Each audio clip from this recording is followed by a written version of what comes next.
Hey guys, welcome back to the channel. So this is the beginning of what I think might be a new segment. This is kind of a test case, so we'll see what happens.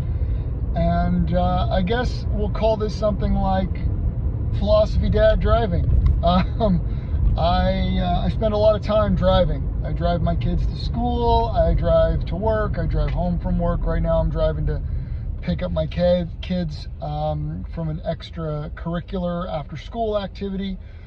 And I have a tendency to rant a lot while I'm driving about philosophy and other things that are going on in the world. So someone gave me a piece of advice, which is if you want to make this YouTube thing happen for you, try to find a way to integrate it into your life. Try to find a way to make videos in a way that you will, that it would be silly for you not to, because you might as well. So the first thing that popped into my mind is while I'm driving, and so I guess I'm going to talk a little bit about the channel today. I created this channel a couple of years ago during the pandemic. The initial idea behind the channel was that I wanted to help people who seemed like they were having a hard time. It was a really crazy time. It was like the whole world just shut down, and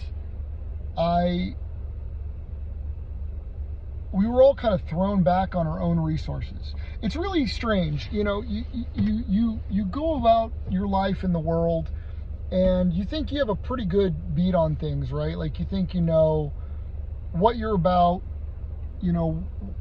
what your priorities are, how to get from A to B to C, right? And if you don't know for sure, you're going to kind of figure it out. But I think one thing you'll find when you're placed in a radically different environment is that a lot of the markers that you use to navigate your own life are not things that emerge organically out of your own consciousness, right? They're reference points that you have in the world. And this shouldn't be surprising. The idea that you are somehow separate from the world as a whole is incorrect. Meaning emerges through a synthesis between yourself and the world, right? It's a collaborative venture. And so what you find is when the world changes, your reference points change.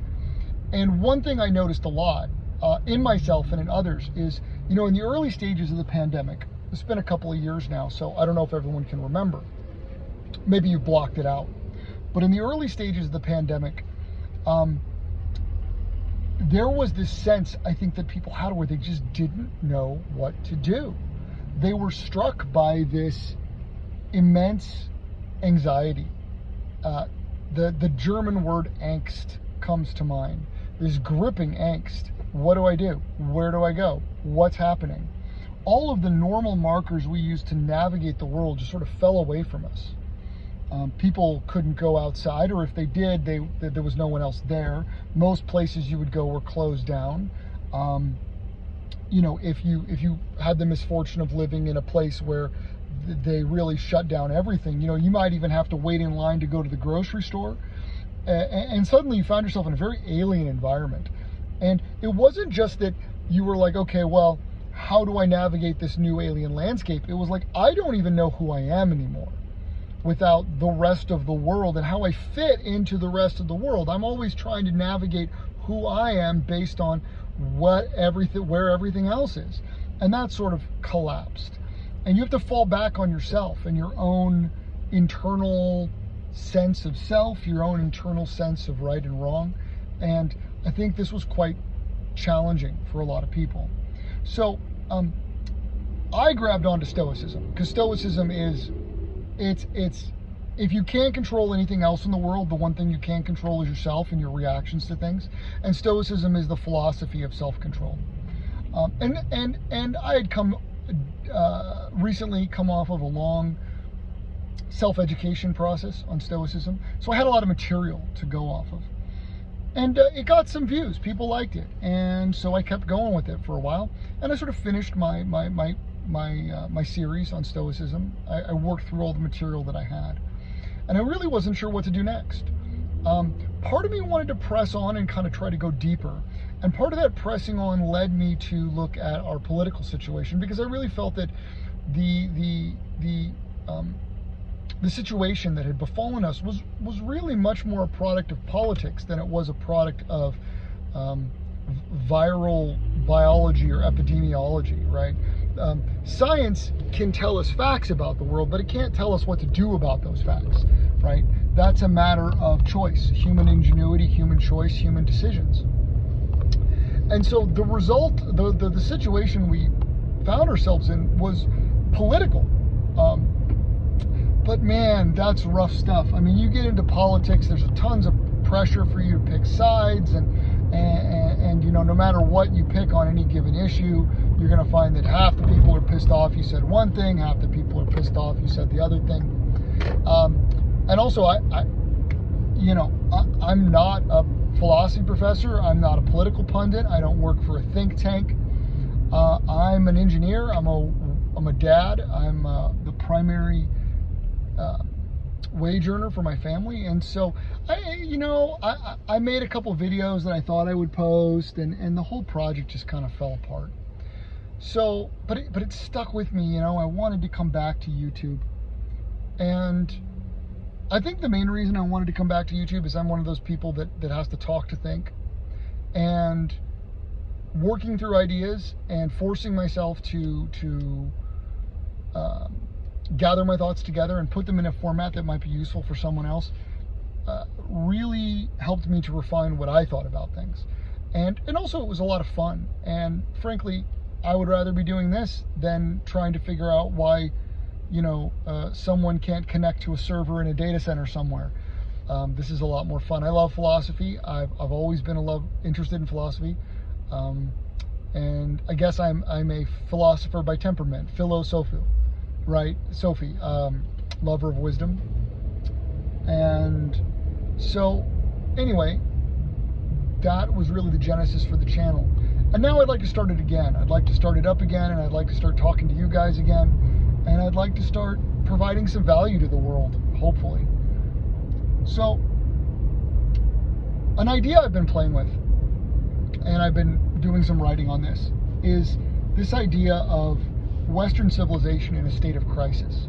And everyone I talk to, I sort of wrote this line in my journal. I wrote, Western civilization is in a state of crisis. And I immediately felt like, yeah, this is obvious. Everyone's going to agree with that. And I asked some people, would you agree that modern Western civilization is in a state of crisis?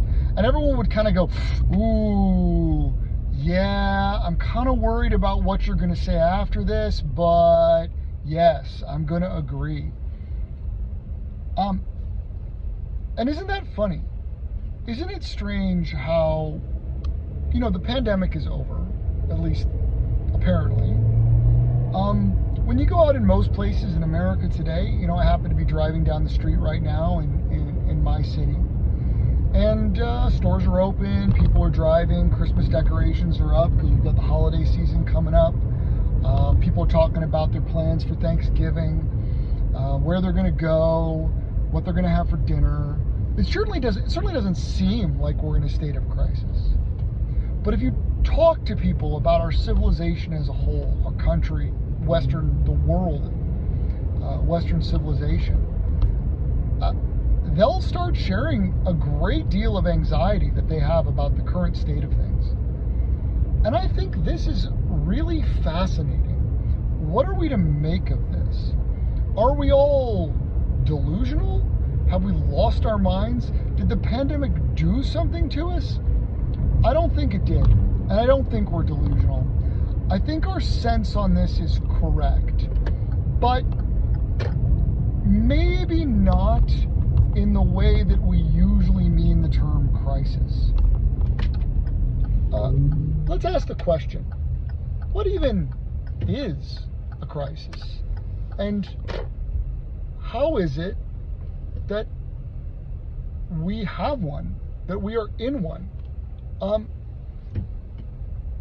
If you look at the etymology of the word crisis, I'm a big fan of etymology. I like to know where words came from. I'm actually so busy talking to you guys here that I took a wrong turn. So I got to flip around and head on back the way I came. Turned too soon. The etymology of the word crisis is actually a Greek term, crisis, which originates in this idea of a sieve, right? A sorting of things, a decision point.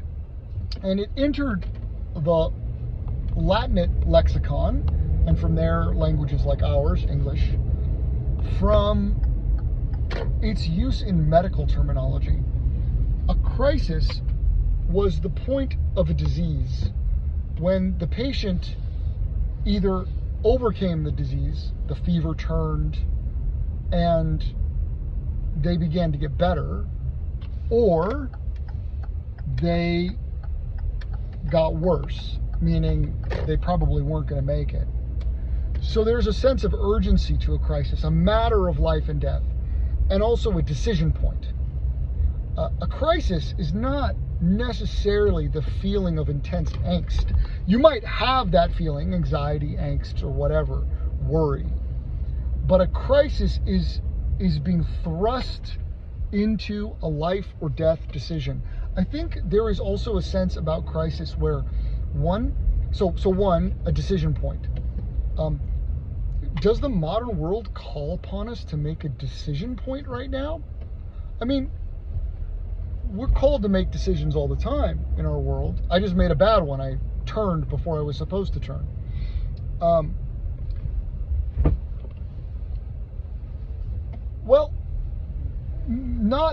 I don't think we're being called to, you're probably not being called to make a life or death decision in this exact moment in time.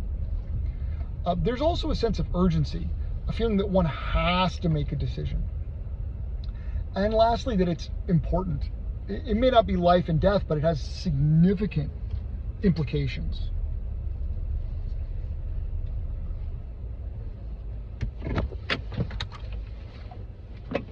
So,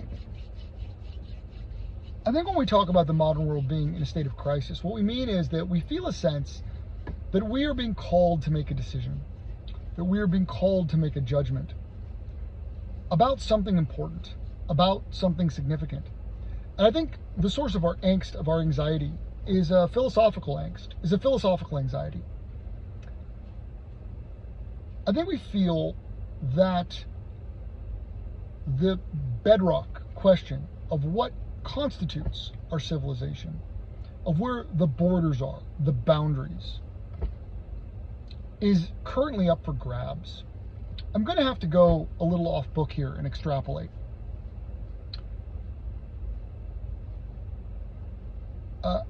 A metaphor that I heard put forward by Ben Shapiro, although I don't think this metaphor originated with him, is the idea of Western civilization as a suspension bridge that exists between two poles, that of Athens and that of Jerusalem. And that what we call Western civilization is really built on the structure of that suspension bridge between those two poles. Now, I don't know if you know anything about a suspension bridge or how a suspension bridge works, but in a suspension bridge, the uprights are actually in a state of tension. They're trying to pull away from each other. And it's by the connection of the suspension bridge that stops them from pulling away that actually creates this state of dynamic tension that allows people to cross over that bridge. And I think if you look at the history of our civilization, what you see is these two dynamic principles are constantly pulling apart from each other. And we're always finding different ways to kind of glue them back together. And every time we glue them back together, we create that connective tissue using a form of intellectual capital. We build up a series of ideas, concepts, models, ways of looking at the world that allow us to keep that structure together. And as one falls away, we come up with other ones. But for a long time, I think the contradictions and the problems inherent in this synthesis have been, at least the most recent synthesis that we made, somewhere around the age of reason, have been fraying. Those cables have been snapping. They're not done yet, but they're popping off. And we all feel that state of tension, but we don't really know what to do about it. And so I think, at least for a while, on this channel, I'm going to try to give you a repair kit. We might have to do some trimming too. Some of those cables might need to go. They might be too rotted, too eaten through, too rusted, and we need to get rid of them. But at the same time, we can't just go cutting things apart. I think we need to build some new connective tissue. And so I'm going to try to do that here. We're going to go backwards in order to go forwards. I believe it was C.S. Lewis who said that if you're traveling down a wrong path, the man that turns back first is actually ahead. So I want to go backwards to go forwards. The first place I want to go back, but I don't want to go back in the sense that I'm going to tell you what you have to think. I want to go back and re-examine how we made some of the choices that we made and where we made them. So we need to start with, and I want to start with Athens. There's been a lot of talk in our culture lately about a return to religion, a return to Jerusalem. That's been pushed really, really hard.